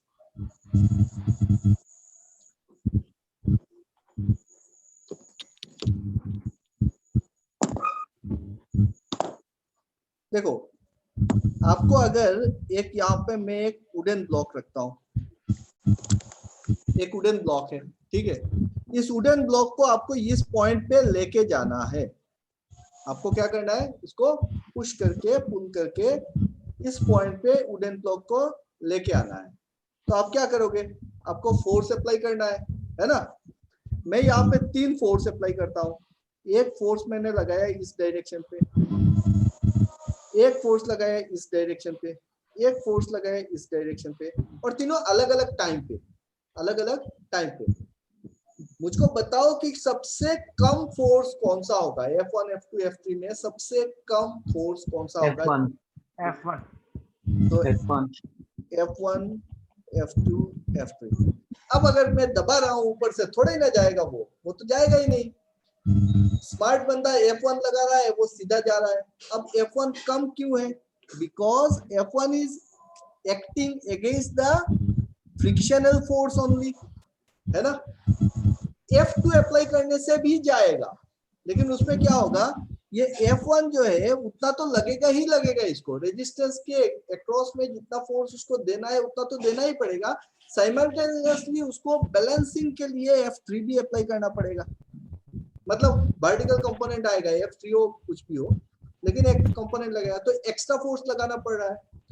तो हमने देखा कि मैक्सिमम एफिशिएंसी क्या होता है? जिस डायरेक्शन में आपको लेके जाना है उसी डायरेक्शन में फोर्स दे रहे हो, तो फिर वर्क डन क्या होगा? मैक्सिमम मिलेगा मुझको, एफिशिएंसी मैक्सिमम होगा। यहाँ पे करंट का केस में भी सेम है, जिस डायरेक्शन में आपका वोल्टेज जा रहा है, अगर आपका करंट का फेज भी सेम रहेगा तो पावर आपका मैक्सिमम मिलेगा, P = V × I। लेकिन जब ये इंडक्टर बन जाता है तो हमने देखा कि वोल्टेज इधर जा रहा है लेकिन करंट को जाना था वोल्टेज के साथ, और वहां पे आ रहा है इंड्यूस्ड ईएमएफ और इंड्यूस्ड करंट जो इसको रोक दे रहा है। तो करंट का फेज क्या हो रहा है, 90 डिग्री लेग कर जा रहा है। वोल्टेज दोगे तभी तो करंट आएगा, वोल्टेज दिए करंट आया लेकिन करंट को कोई रोकने वाला भी आ गया तो वो क्या हो रहा है, 90 डिग्री लेग कर जा रहा है। समझ रहे हो, वोल्टेज से इंडक्टर में 90 डिग्री लेग कर जा रहा है। अब फोर्स लगाना था इधर, वो जा रहा है 90 डिग्री में, तो वर्क डन क्या होगा, वर्क डन 0 मिलेगा। यहाँ पे प्योर इंडक्टर में वर्क डन क्या मिल जाएगा, 0 मिलेगा, है ना। और कैपेसिटर हमने देखा कि अगर हम कैपेसिटर की बात करें तो कैपेसिटर इंडक्टर का उल्टा होता है, वो चार्ज को स्टोर करता है, और जो वोल्टेज अगर इधर जा रहा है तो करंट क्या होगा, लीड कर जाएगा, है कि नहीं। सो हमारा काम क्या है भाई, हमारा काम है कि हमारा कोशिश यही है कि जो वोल्टेज हो, वोल्टेज के फेज पे ही हम करंट को रखना चाहते हैं। लेकिन हमारी दिक्कत यह है कि हम जब कभी भी कोई एक इक्विपमेंट बनाते हैं तो वहां पे क्या करना पड़ता है, हमको कॉइल बनाना पड़ता है। नहीं तो जब तक हम कॉइल नहीं बनाएंगे इसमें क्या होगा, इंड्यूस्ड ईएमएफ नहीं आएगा, मैग्नेटिक फील्ड नहीं आएगा, टॉर्क प्रोड्यूस नहीं होगा। तो आप मोटर बनाओ, आप जनरेटर बनाओ, कुछ भी बनाओ, तो आपको क्या करना पड़ रहा है, अल्टीमेटली कॉइल बनाना पड़ रहा है। और जब कॉइल बना रहे हैं तो इसमें इंड्यूस्ड ईएमएफ आ रहा है, इंडक्टिव इफेक्ट आ रहा है, जिसके चलते करंट और वोल्टेज सेपरेट हो जा रहे हैं बाय 90 डिग्री। तो इसी चीज को इंप्रूव करने का तरीका क्या है, फिर हम क्या कर सकते हैं, उसमें कैपेसिटेंस ऐड कर सकते हैं। क्योंकि जो आप जब आप एक इक्विपमेंट बना रहे हो, पकड़ लो आपने एक मोटर बनाना है, तो मोटर जब बनाना है तो आपने एक कॉपर का तार ले लिया। अब सीधा रखोगे तब तो मोटर बनेगा नहीं, क्या करना है, इसको टॉर्क देना है, मैग्नेटिक फील्ड प्रोड्यूस करना है, टॉर्क आना है, तो आपने कॉइल बनाया। अब जब कॉइल बनाया तो इसमें इंड्यूस्ड ईएमएफ आ रहा है, इंडक्टिव इफेक्ट आ रहा है, करंट लेग कर जा रहा है। उसको आप रोक सकते हो क्या, नहीं रोक सकते हो। इसको इंप्रूव कर सकते हैं थ्रू कैपेसिटर, कैपेसिटर ऐड करके इसमें हम लोग इंप्रूव करेंगे, और चाहेंगे कि ये जो करंट है वो करंट जितना हो सके वो वोल्टेज के नजदीक आ जाए। अगर 0-0 कर दिए तब तो बहुत बढ़िया।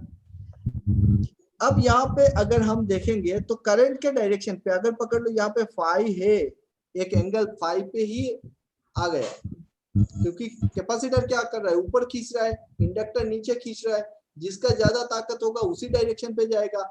हम पकड़ते हैं कि इंडक्टिव सर्किट है, मतलब इंडक्टर का कैपेसिटी कैपेसिटर से ज्यादा है, तो करंट से लैग कर रहा है, करंट लैग कर रहा है वोल्टेज से, और 5 डिग्री एंगल पे लैग कर रहा है। तो वोल्टेज के साथ कौन सा कंपोनेंट जा रहा है, करंट का, करंट का जो वोल्टेज के साथ कंपोनेंट जा रहा है वो कितना जा रहा है, I cos phi, है ना।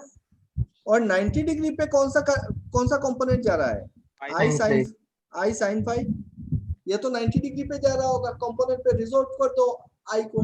तो करंट का एक पार्ट वोल्टेज के साथ जा रहा है जो आपका एक्टिवली पार्ट ले रहा है, कहां पे, कन्वर्शन पे, वर्क डन पे, I² लॉस पे, और एक पार्ट क्या हो रहा है, हीट बन के चला जा रहा है और वो लॉस हो रहा है मेरा कंप्लीटली, वो वर्क डन पे आ नहीं रहा है। इसीलिए जब हम प्रैक्टिकल चीजें लगा रहे हैं और एसी सर्किट बना रहे हैं, एसी करंट दे रहे हैं, तो उसमें क्या हो रहा है, पावर जो है, पावर आपका डायरेक्टली V × I नहीं लिख रहे हैं, हम लोग लिख रहे हैं VI cos phi, ये हो जाएगा एक्टिव। अब ये आप एसी पे बोलो, डीसी पे बोलो, सेम है, क्योंकि डीसी में क्या होगा, इंडक्टिव इफेक्ट आएगा नहीं, तो phi will be equal to 0 और cos 0 इक्वल टू 1। तो डीसी पावर अगर होगा तो आपका हो जाएगा cos 0 इज इक्वल टू 1, तो V × I, this is simply your what. और ये हो गया एसी के टाइम पे व्हाट। Power AC, clear. लेकिन हमने वोल्टेज कितना दिया, जो वोल्ट मीटर पे दिखा रहा है उतना वोल्टेज तो दिया था, जितना करंट वो ड्रॉ कर रहा है, जो एमीटर पे आया उतना करंट उसने ड्रॉ किया, तो उसी को हम बोलते हैं कि V into I it is apparent power. वो दिख रहा है लेकिन वो उतना पावर कन्वर्शन में नहीं आ रहा है।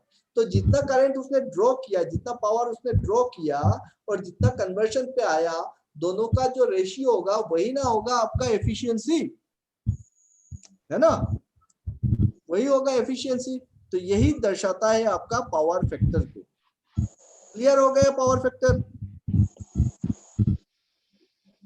Yes sir. अब एसी में क्यों तीन टाइप के पावर मिल रहे हैं, अपरेंट और रिएक्टिव एक्टिव, वो समझ में आया, है ना। एक्टिव पावर मतलब वाट, और watt is equal to V I cos phi. Reactive power मतलब वार, वार मतलब वी आई साइन फाई। और आपका क्या कहते हैं इसको, अपरेंट पावर मतलब वोल्ट एम्पियर, और अपरेंट पावर का मतलब है V इंटू आई। अब निकाल लो यहाँ से जो जो फॉर्मूला है, सारा फॉर्मूला पे मैं अभी नहीं जा रहा हूँ, अभी सिर्फ कॉन्सेप्ट बिल्डिंग पे काम कर रहे हैं। तो फॉर्मूला वगैरह हम लोग करेंगे, एक साथ खिचड़ी नहीं बनाना है मुझको, ठीक है। पहले चीजों को समझ जाते हैं, उसके बाद देखता है यार।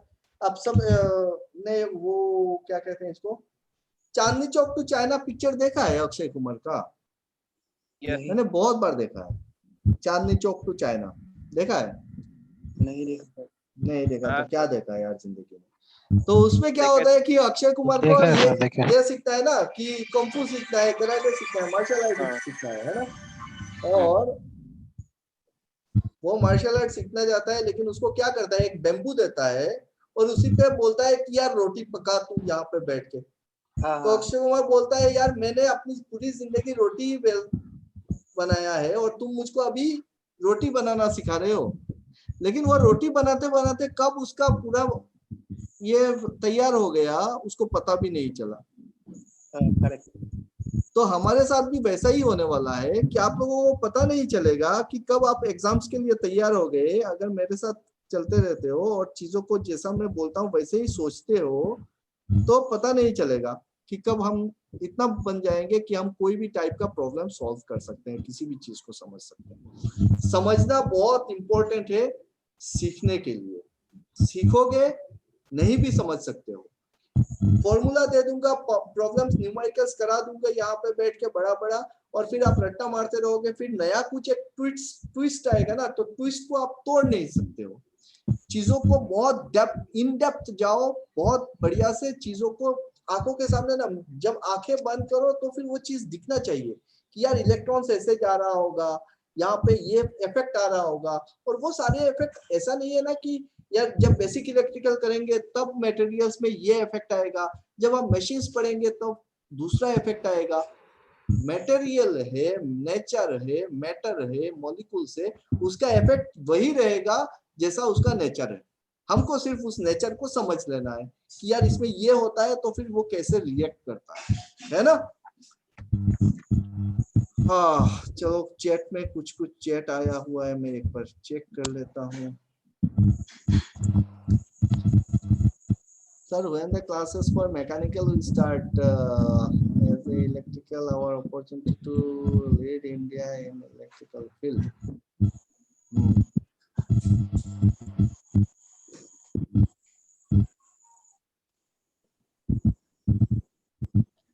अंशुमान, मैकेनिकल का कोचिंग तो मैं नहीं करा रहा हूँ अभी।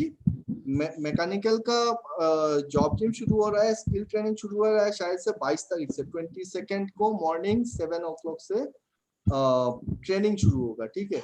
उसको भी ज्वाइन कर सकते हो। और बहुत ही इसी तरीके से कॉन्सेप्चुअल चीजें रहेंगे, थर्मल इंजीनियरिंग के ऊपर, बॉयलर के ऊपर, टरबाइन के ऊपर। तो कॉन्सेप्ट क्लियर हो सकता है, बट ये अभी नहीं करा है, कोचिंग नहीं कराएंगे मैकेनिकल, ठीक है।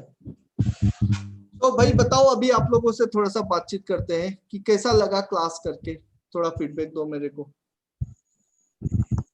एकदम बढ़िया। एकदम बढ़िया, समझ में आ रहा है चीजें? बढ़िया सर। देखो बेसिक से चलेंगे, धीरे धीरे चलेंगे और ऐसे तैयारी करेंगे कि कोई भी एग्जाम सामने आ जाए, कोई भी इंटरव्यू सामने आ जाए, इंटरव्यू से पहले टेंशन लेना नहीं है। चीजें हमको पता होगी, जो भी पूछेगा उसको एक्सप्लेन करके खोल के रख देंगे कि यार मशीन से ऐसा है, ऐसा इफेक्ट आ रहा है, इसीलिए ऐसा हो रहा है, वो सारा चीज खोल के रखेंगे। एग्जाम है, एग्जाम पॉइंट ऑफ व्यू से देखेंगे तो प्रैक्टिस जरूरी है, प्रैक्टिस करेंगे, उसी पैटर्न में प्रैक्टिस करेंगे जो जिस टाइप का वो एग्जाम का क्वेश्चन पेपर सेट होता है, लेकिन चीजें तो वही रहेगी, चीजें थोड़ी ना बदलने वाली है। अब मैं आप लोगों को मेरा एक किस्सा सुनाता हूँ। मैंने एक बार क्या हुआ, 2-3 साल पहले की बात है, तो मैं एक इंजीनियरिंग कॉलेज में विजिट किया। वहां पे जाने के बाद ना अपना प्रोस्पेक्टस दिखाए, तो वो सर जो थे उन्होंने देखा कि बी बीटेक डिप्लोमा एक साथ लिखा हुआ है, तो मेरे को पूछे कि आप डिप्लोमा और बी इंजीनियर का ट्रेनिंग एक ही साथ कराते हो? तो मैंने बोला हाँ सर। तो सर बड़े हंसे मेरे पे कि एक डिग्री का इंजीनियर डिप्लोमा का कोर्स क्यों करेगा, डिप्लोमा का ट्रेनिंग क्यों करेगा। मैंने क्या जवाब दूं समझ में नहीं आया। तो मैंने बोला कि सर जब हम जनरेटर बनाते हैं, टरबाइन बनाते हैं, बॉयलर बनाते हैं, तो डिप्लोमा के लिए अलग और बीटेक के लिए अलग बनाते हैं क्या? तो जो भी मोटर बनेगा, जो जनरेटर बनेगा, जो इक्विपमेंट बनेगा, वो बी होल्डर के लिए भी सेम रहेगा और डिप्लोमा होल्डर के लिए भी सेम रहेगा। प्रोसेस सेम रहेगा, इंजीनियरिंग सेम रहेगा, लेवल वाइज अलग अलग होगा, लेकिन इक्विपमेंट चेंज नहीं हो रहा है। सही है सर, है ना? तो हम लोग इन जनरल क्या होता है ना, हमारे माइंड पे बहुत सारे कंस्ट्रेंट से, बहुत सारी चीजें जो हम बचपन से करते करते इस ढंग से हो गया है कि हम चीजों को ना बहुत बढ़िया से देख नहीं पा रहे हैं। हम इंजीनियरिंग को सब्जेक्ट वाइज देखते हैं, चैप्टर वाइज देखते हैं, उस चीज को तो भूल जाओ। इंजीनियरिंग को समझना है तो पहले समझो नेचर को, कि नेचर का जो एलिमेंट्स है वो सारे एलिमेंट्स कैसे काम कर रहे हैं। 118 एलिमेंट मिलेंगे आपको पीरियोडिक टेबल पे, वही केमिकल और वही एलिमेंट्स है जो कुछ ना कुछ एक रिएक्शन कर रहा है, तब जाके ये दुनिया चल रहा है। उसी चीज को अगर समझ गए तो हम लोग इंजीनियर क्या साइंटिस्ट बन सकते हैं, है कि नहीं? और सारा खेला जो है वो अंदर में जाएंगे तो देखेंगे यार इलेक्ट्रॉन्स यहाँ से उधर जा रहा है, इसमें इतना इलेक्ट्रॉन्स है, उसमें बैलेंस शेल में इतना इलेक्ट्रॉन्स है, इसीलिए ऐसा बिहेव कर रहा है। इसको जब हम इतना टेम्परेचर दे रहे हैं तो ऐसा बिहेव कर रहा है। उसी चीज को थोड़ा सा बढ़िया से समझना है, बाकी खेला आप ऑटोमेटिक हो जाएगा, उसमें मुझको कोई डाउट नहीं है। हेलो है कि नहीं? हाँ बोलो सर, यहाँ पे मल्टीपल कोर्स ले सकते हैं क्या? हाँ कर सकते हो ना, क्या दिक्कत है? थोड़ा डिफिकल्ट हो जाएगा सर समझने में। हाँ क्या चीज? देखो अगर कुछ काम नहीं कर रहे हैं, अगर फ्री है तो फिर आप कर सकते हो, उसमें दिक्कत नहीं है। लेकिन अगर आप प्योरली करना चाह रहा हूँ हाँ हाँ मैकेनिकल का जो कोर्स है, आपका आवाज सही से नहीं आ रहा है। मैकेनिकल का कोर्स, मैकेनिकल का कोर्स नहीं, हाँ, आपका क्या ब्रांच क्या है? पार्थो, पार्थो बोल रहे हैं ना? नहीं अभिजीत। अभिजीत, अच्छा अभिजीत आपका क्या ब्रांच है? तो ऑटो मैकेनिकल का था। मैकेनिकल ब्रांच है आपका? हाँ ठीक है। मैकेनिकल का तो मैकेनिकल जॉब जिम आप ज्वाइन करो, ठीक है, उसमें आपको बेटर बेनिफिट मिलेगा। जॉब जिम का मतलब वो कौन सा होता है समझ में नहीं आया यार। जॉब जिम ये हमारा प्रोप्राइटरी प्रोग्राम है, उसके अंदर स्किल ट्रेनिंग का सारा चीज है। जैसे आप मैकेनिकल से हो तो आपको टरबाइन सीखना है, बॉयलर सीखना है, ऑपरेशन एंड मेंटेनेंस सीखना है, कंट्रोल रूम ऑपरेशन सीखना है, ऑटोमेशन सीखना है, वो सारा चीज उसी में इंक्लूडेड है। अलग अलग से छोटा छोटा कोर्स लेने की कोई जरूरत नहीं है, ठीक है। तो जॉब जिम में कब से स्टार्ट होने वाला है वो? जॉब जिम मैकेनिकल इसी महीने के लास्ट में शुरू होगा। वो दोनों एक साथ होगा क्या क्लास? हाँ नहीं एक ही है। आप यहाँ पे इलेक्ट्रिकल के बेस में आपको नहीं होना चाहिए, आई थिंक। सीखना है तो फिर सीख सकते हो, बट ये इलेक्ट्रिकल, इलेक्ट्रॉनिक्स और इंस्ट्रूमेंट का के लिए बहुत बढ़िया कोर्स है ना? नहीं मैं उनका ब्रांच में भी वो भी कोर्स किया है मैंने, समझ में आता है। ओके, बहुत बढ़िया। अभिजीत एक काम करो, क्लास के बाद आप ना मेरे से बात कर लेना एक बार, ठीक है? तो आपका रिक्वायरमेंट को मैं समझूंगा, उसी हिसाब से आपको मैं गाइड कर सकता हूँ, है ना? ठीक है सर। ओके सर मैं प्रदीप बोल रहा हूँ। हाँ प्रदीप बोलो। ये हम लोग जो मतलब अभी जितना भी आपने एक्सप्लेन किया ना, जैसे ये पावर फैक्टर्स और ये सारी चीजें जो जो आ रही है ना, मतलब मेरे दिमाग से ऑलरेडी पूरी वैनिश हो गई थी। तो मुझे लगता है कि मतलब इन सारी चीजों को समझना मतलब मेरे लिए थोड़ा डिफिकल्ट हो रहा था। अभी थोड़ा थोड़ा समझ में आ रहा है। मतलब अभी डिफिकल्ट लग रहा है क्या? नहीं, मतलब ऐसा लग रहा है कि बहुत मतलब कुछ नया सुन रहा हूँ, ऐसा ही लग रहा है मेरे को तो सच में। Sir, you clear all concept very good.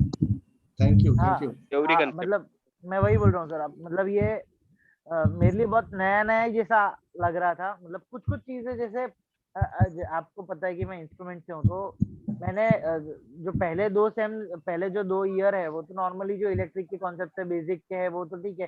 Exam point of view जितना लास्ट ईयर रिपीट होता है क्वेश्चन वो पढ़ो, लिया और खत्म किया। ये इंस्ट्रूमेंट के मेरे को कोर समझ में आता है, पर जैसे इलेक्ट्रिकल के कुछ कोर की चीजें आ जाती है ना, तो वहां पे थोड़ा अटक जाता हूँ। मतलब पता नहीं चल रहा। प्रदीप सच बताऊं तो हाँ। मैं आज तक इलेक्ट्रिकल के ऐसे बहुत सारे इंजीनियर्स मिलेंगे जिनका भी कॉन्सेप्ट क्लियर नहीं है। एम आई राइट और रॉन्ग? आज तक जितना मैंने बच्चों को ट्रेन किया ना, मैंने एक सवाल मैं सबसे पहले करता हूँ, इस बेच पे नहीं किया, लेकिन कि पावर और मतलब किलोवाट एंड किलोवाट आवर का एक न्यूमेरिकल देता हूँ, और मैं आज तक मुझको ऐसा नहीं मिला कोई भी फ्रेश लड़का मैं बोलूंगा जो उस न्यूमेरिकल को सॉल्व कर दे डायरेक्टली। कॉन्सेप्ट ही नहीं है किलोवाट आवर क्या है और किलोवाट क्या है ना।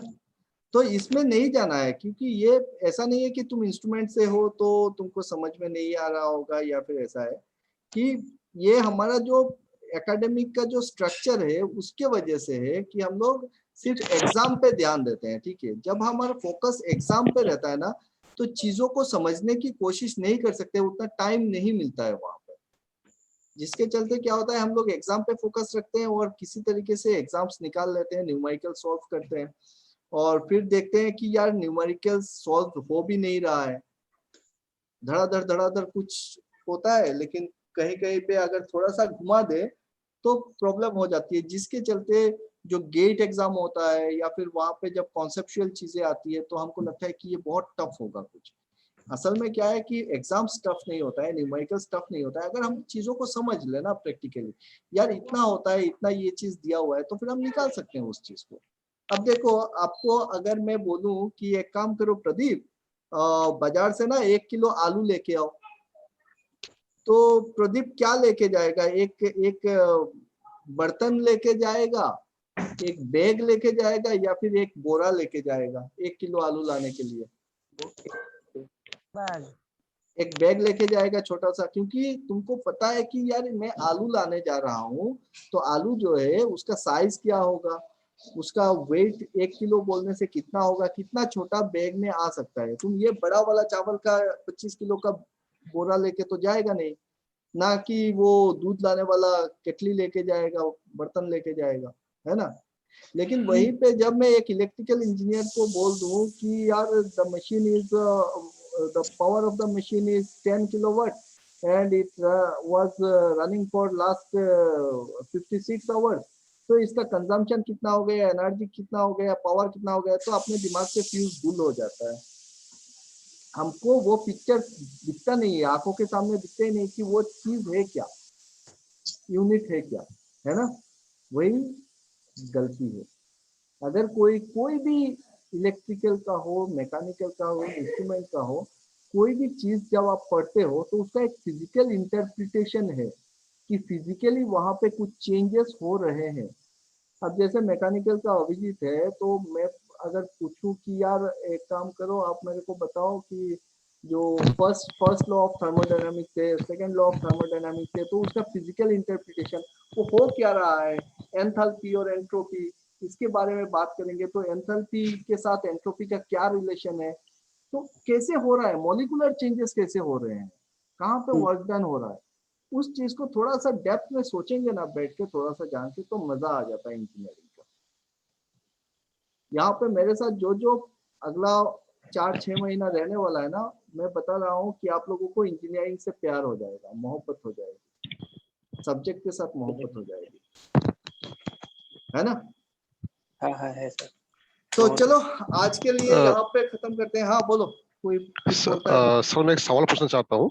या श्योर। सर वायर का जो साइज है, वायर का साइज कितना साइज हम लोग लगाएंगे घर में, ये निर्भर करता है लोड के ऊपर, कितना लोड हम लोग इस्तेमाल करेंगे लोड और उसके ऊपर हम लोग। हाँ सर, तो सर इसका एक फॉर्मूला होता है, उस हिसाब से हम लोग ये कैलकुलेट कर सकते हैं। तो ये सब फॉर्मूला सब बताइए सर थोड़ा। बताएंगे कि ये अलग अलग, जैसे आप अभी एल्यूमिनियम का वायर ले रहे हो कि कॉपर का ले रहे हो, उसके ऊपर डिपेंड करेगा, है ना। Okay sir. तो लोड कैलकुलेशंस हम देखेंगे कि किस तरीके से कर सकते हैं, और कितना किलोवाट का रेंज तक आप कौन सा वायर यूज कर सकते हो, वो हम बताएंगे। ठीक है सर, मुझे आपसे एक रिक्वेस्ट भी है।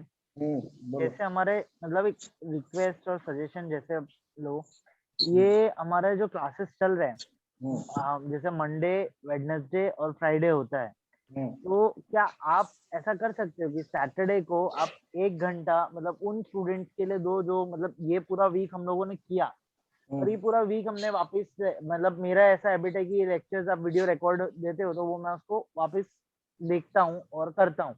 वो वीडियो रिकॉर्ड जब देखता हूँ तो हो सकता है कि कुछ ऐसे डाउट्स होते होंगे जो तब आते होंगे जब चल रहे हो सच में ना आते हो, क्योंकि कुछ कॉन्सेप्ट तब क्लियर होंगे। तो मतलब सिर्फ आधा घंटा या 1 घंटे के लिए आप ऐसा कुछ करो कि जिनको डाउट्स है वो एक डाउट सॉल्विंग करके वीक के एंड में एक बार रख सके, ऐसा कुछ इफ पॉसिबल। एक तो मैं बता दूं कि अगर किसी को भी कभी भी कोई भी डाउट आता है तो ऐप में, ग्रुप में आप चैट ऑप्शन पे जाके आप मैसेज डाल दो, ठीक है। एक तो है कि पूरे ग्रुप में या तो व्हाट्सएप में डालो, या फिर व्हाट्सएप में से अच्छा है कि ऐप का चैट ऑप्शन तो देखा होगा सबने, वहां पे ग्रुप चैट पे डाल दो। तो हो सकता है कि कोई मेरा इंटरफेरेंस की जरूरत नहीं है, कोई ना कोई ग्रुप मेंबर जो है वही जवाब दे देगा, है ना। अगर जरूरत होता है, अगर इम्पोर्टेंट कॉन्सेप्ट है, कुछ समझ में नहीं आया, मैं उसको क्लास में भी डिस्कस कर सकता हूँ, ठीक है। और एडिशनल जो डाउट सॉल्विंग क्लासेस की बात कर रहे हो, डेफिनेटली एक क्लास में सोचता हूँ रख लूंगा।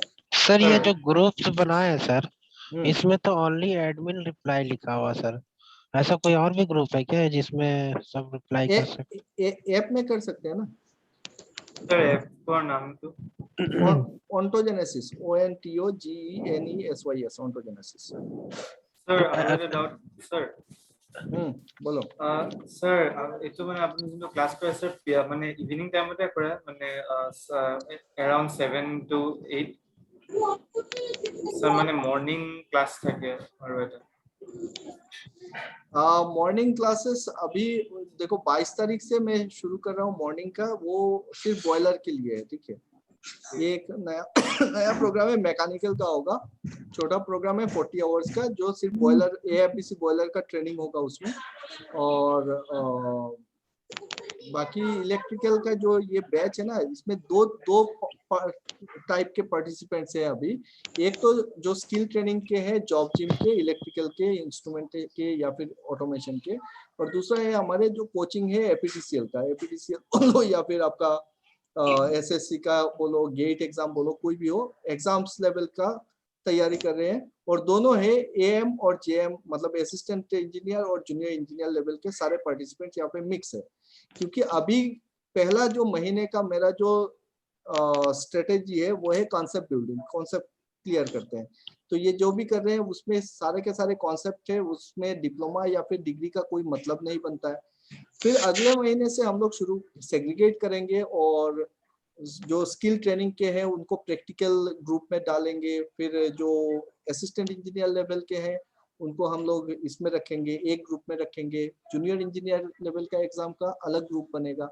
और साइमल्टेनियसली नेक्स्ट महीने से हमारा जो नॉन टेक्निकल पार्ट है, एटीट्यूड बिल्डिंग का प्रोग्राम है, या फिर आपका जो क्या कहते हैं इसको, रीजनिंग है, इंग्लिश है, जीके है, वो सारा भी स्टार्ट होगा। जब वो सारे कोर्सेज स्टार्ट होंगे तो हमारा मॉर्निंग में भी क्लास हो सकता है, कि मॉर्निंग में क्लास हो नहीं सकता है, एक क्लास मॉर्निंग में रहेगा, एक क्लास इवनिंग में रहेगा।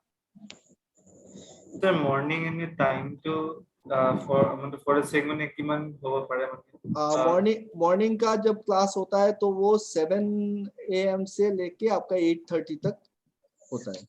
ओके सर, सब ठीक है, मतलब 9:30 बजे से क्लास होता है। हाँ मतलब नहीं, हम उसी हिसाब से शेड्यूल फिक्स करते हैं ताकि जो वर्किंग है, चलो 8:30 बजे क्लास खत्म हो गया, फिर वो 9 बजे तक वो निकल सकता है फिर, है ना।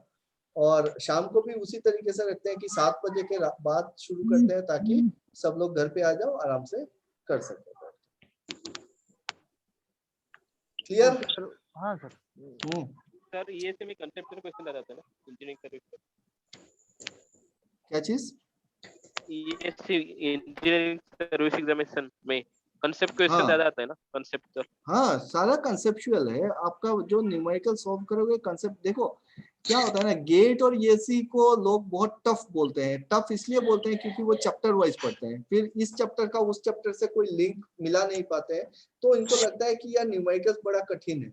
लेकिन जब आप कॉन्सेप्ट एकदम जनरलाइज्ड वे में चीजों को समझोगे, पकड़ लो आप मशीन को समझ रहे हो, तो मशीन का आपका किसी भी टाइप का पैटर्न का चीज हो, वहां से आप निकाल सकते हो। अभी क्या होता है कि ये सब न्यूमेरिकल्स जो देता है उसमें क्या करेगा ना, आपको डायरेक्ट डाटा तो देगा नहीं, वो आपका डायमेंशन दे दिया, फिर आपको वहां से रेजिस्टिविटी निकालना पड़ेगा या फिर रेजिस्टेंस निकालना है, उसके बाद उसका कुछ कैलकुलेशन करके फिर आपका वो जाके पावर निकालना है या फिर एनर्जी निकालना है, कुछ निकालना है, इसी टाइप का क्वेश्चन होगा। तो इसमें क्या होता है ना कि बेसिक इंजीनियरिंग का जो कॉन्सेप्ट है वो मिलेगा, मशीन्स का मिलेगा, सारा मिक्स हो जाता है और लोगों को लगता है कि यार ये तो काफी खतरनाक चीजें होती है। असल में खतरनाक नहीं है, अगर आप सारा चीजों का कंसेप्ट क्लियर कर लो तो आप कोई भी टाइप का न्यूमेरिकल सॉल्व कर सकते हैं। मेन तो इंजीनियरिंग में क्या है, न्यूमेरिकल ही टफ होते हैं ना, और न्यूमेरिकल कब पकड़ में आएंगे, जब आपको चीजें समझ में आएगी पूरा। क्लियर? तो जो इंजीनियरिंग ईएससी देना है, हाँ। कोई दिक्कत नहीं, आप कोर्स करो और ईएससी का भी तैयारी करो, ठीक है। लेकिन पहला 1 महीना तो यार वो क्या क्या एग्जाम देंगे उसमें नहीं, चीजों के अंदर घुस जाओ, सीधा बात है। ईएससी देते हो, गेट देते हो, सिर्फ पास करने से होगा नहीं, उस चीज के अंदर घुस जाओ, उस चीज को समझो बढ़िया से, आंखें बंद करके उस चीज को देखो कि हो क्या रहा है, उसका इफेक्ट क्या हो रहा है। और फिर जब आप जब न्यूमेरिकल करोगे ना, वो बहुत आसान हो जाएगा, एकदम मक्खन जैसा हो जाएगा। चलिए क्वेश्चन निकलेगा। ओके, चलो भाई आज के लिए यहाँ पे खत्म करते हैं, फिर नेक्स्ट डे मिलेंगे, है ना। सर वो वीडियो और पीडीएफ जरा भेज देंगे आप, जैसे श्योर। वो आपने नॉर्मली पिछली बार भी आपने 1-2 घंटे में भेज दिया था, वो हमें काम आया था मतलब। हाँ श्योर, मिल जाएगा। नेक्स्ट क्लास आपका एवरी ऑल्टरनेट डे क्लास रहेगा, तो जैसे मंडे को हो गया तो वेडनेसडे को होगा, ठीक है। सो मंडे, वेडनेसडे, फ्राइडे रहेगा आप लोगों का शेड्यूल अभी के लिए। फिर आगे चल के हम बढ़ाएंगे क्लासेस, ठीक है। इन जनरल वीकली अगर कोचिंग का है तो फिर वीकली 5 डेज का क्लास मिनिमम होगा ही होगा, और 2 दिन ऑफ रहेगा। और अभी के लिए इस महीना फर्स्ट स्टार्टिंग महीना है, आराम से करते हैं, एक एक दिन ऑल्टरनेटिव डेज में करेंगे, है ना। ओके, और कोई सवाल? नहीं सर। बस क्लास मिस मत करना, लाइव क्लास को मिस मत करना। आप लोग कितना भी महान जानकार बन जाओ यार, मेरे साथ मेरे स्पेस में चलो, क्योंकि जो भी मैं कर रहा हूँ ना, इसको मैं कितना बार रिपीट करने वाला हूँ वो आपको पता नहीं चलेगा। सिर्फ मुझको आप लोगों को अपने स्टाइल में ढालना है कि आप लोग समझ जाओ। जब हम मैसेज करेंगे ना तो ऐसे पटक करके हम लोग खींचेंगे, अरे वो जो बताया था ना वहां से ऐसे आया है, तो समझ में आए। अभी बोलूंगा तो फिर आप लोगों को कुछ एलियन टाइप का लगेगा कुछ। Hello sir. मैं सत्या बोल रहा हूँ कि मेरा एक्चुअली प्रॉब्लम है जो न्यूमेरिकल होता है एक्चुअली मैथ में थोड़ा वीक है, तो उसको कैसे सॉल्व करूँ? थोड़ा थोड़ा जैसे सर्किट थ्योरी हो गया, एनालिसिस हो गया, जो मैथ होता है एक्चुअली इसमें बहुत मतलब नहीं सकता हूँ, प्रॉब्लम होता है थोड़ा। मत हो जाएगा, सारा चीज हो जाएगा। यहाँ पे एसएससी का अप्लाई कब से शुरू होगा? हो जाएगा सत्यम, डोंट वरी। ठीक है, प्रैक्टिस करेंगे, न्यूमेरिकल्स प्रैक्टिस करेंगे तो सारी जो भी दिक्कत है वो बाहर निकल के आएंगे। Okay sir. चलो भाई, good night everybody, stay safe, good night sir. Bye bye. Good night.